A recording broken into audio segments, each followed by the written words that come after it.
The Book of Life has had so much anticipation, at least from me. Ever since the teaser trailer, we've been like, this movie is going to be awesome! And visually, it was. However, if at any point in time during this review I come across as being a little too judgmental, just chalk it up to my ever-growing jaded tendencies.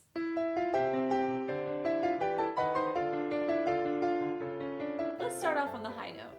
I really liked the movie. I brought my nieces and nephews with me, and I was really excited to go into this. The story goes like this. First, you have Manolo, who's like the bullfighter who moonlights as a musician. Then you have Joaquin, who is the decorated town hero who is just trying to live up to his father's legacy. And then we have Maria, the beautiful, the educated, the spitfire, who, of course, is the object of everyone's affections. You might have heard about the Mexican holiday, the Day of the Dead, but you probably didn't know a lot about it. Well, this movie does a great job at explaining what it's about, why they celebrate it, and really why it's a good thing. It also goes in and talks about a little bit more of the mythology behind it. So you have the land of the living, the land of the remembered, and the land of the forgotten. The land of the living, obviously, is where we live. And the land of the remembered is where our ancestors have gone after they've passed on.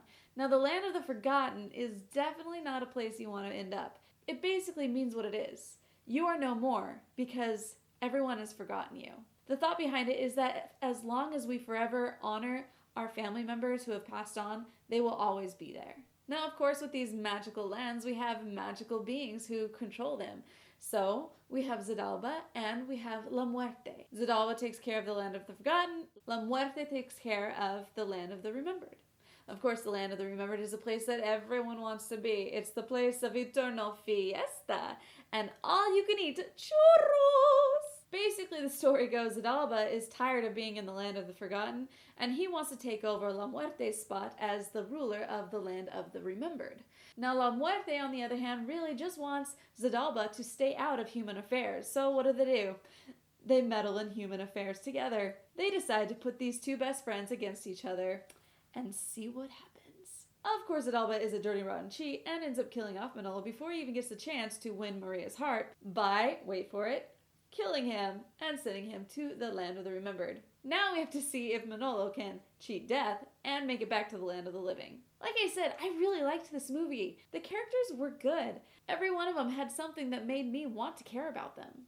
Family history is also something that resonates with me, and so when they go into the land of the remembered, it just made me feel all warm and fuzzy inside. It was just really, first off, it's beautiful. You walk in there and you're like, oh, so gorgeous. And then you get the whole family reunion vibe. It's great. I love me my family reunions.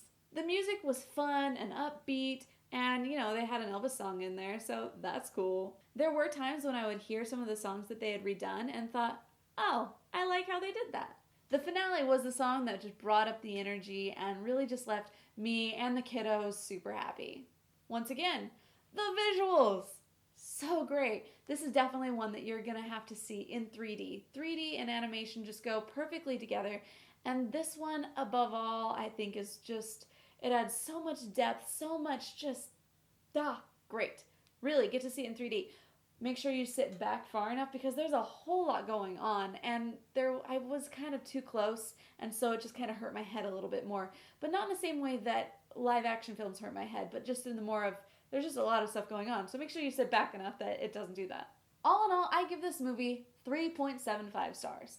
Unfortunately, I can't in good heart give it any more than that. I really want to, but I just can't. Mostly because here are the downfalls. One, it aims at a very young audience. And me having my 4, 6, and 8-year-old nieces and nephew with me, that was a good thing because it definitely went to their age group and they liked it a lot. And I can remember okay, if this were me back then when I was their age, I would have been totally happy with this movie. But me being a little bit more grown up now, there are a couple things in there that I wish were geared more toward an adult's perspective. So yeah, that was kind of a downer for me. And yes, I did like all the characters, but each one of the characters I wish were just a little bit different. For example, Joaquin, he either had too much heart or not enough heart because I didn't really know where to put him. Do I really care about him or do I put him in the side of no, you're not the one that needs to be with Maria? I don't know. And then Maria, I really didn't believe that Maria would ever be with Manolo. She was just so spunky and had her own thing going, and I just felt like she was the type of girl that after had gone away to Europe and coming back all cultured and refined, I just don't think that she would have gone for him. But at the same time, Manolo, he didn't ever get a chance to prove his, like, manliness in the land of the living. He definitely did while he was in the land of the remembered, but, you know, Maria never saw that. And going back to the music. I did like the music. I really did. But, and this is a big one, when you throw in top 40 music into a theatrical movie like this as part of the storytelling, that's where you can run into a lot of problems. For example, top 40 music just isn't theatrical. And a lot of times, most of the time, when you put it into a movie like this, it's just going to take you out of the film and think, oh yeah, I remember that song. And it's just, unless it's like the real thing and it works perfectly as background, it doesn't work. There were a lot of moments where I just felt like it was forced. And sad to say, but it just seemed a little lazy to put some of these songs in there. Okay, and very last, I'm going to go there because they went there.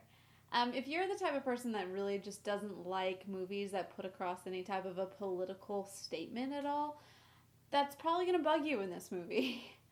Namely, I'm mostly thinking of my brother because this would really bug him. So, Randy, this would really bug you. Bullfighting. I lived in Spain for a little bit for a summer abroad, and when I was there, this was actually a really big debate with them. They would always talk about it and whether or not they should continue doing it and everything. I don't care. It doesn't bother me. But for those of you who it may bother, just letting you know. But then there's also those people who are like, yes, I'm super passionate about this, and this movie is speaking my language. Cool. I'm glad you found something to speak your language. I'm sure after the last little bit of this review, you're like, yeah, I really should have just stuck with Morgan's review, because hers was a lot nicer. I know, and I feel like I've just gotten so jaded over this time, and I feel really bad about it, but at the same time, this is just how I felt. So if you don't agree with it, you probably agreed more with Morgan, and you're not alone. So yay, but if you didn't and you agreed with me, then cool. I'm glad I'm not alone. Until next time, my name is Chelsea Robson, and you are watching the Rotoscopers YouTube.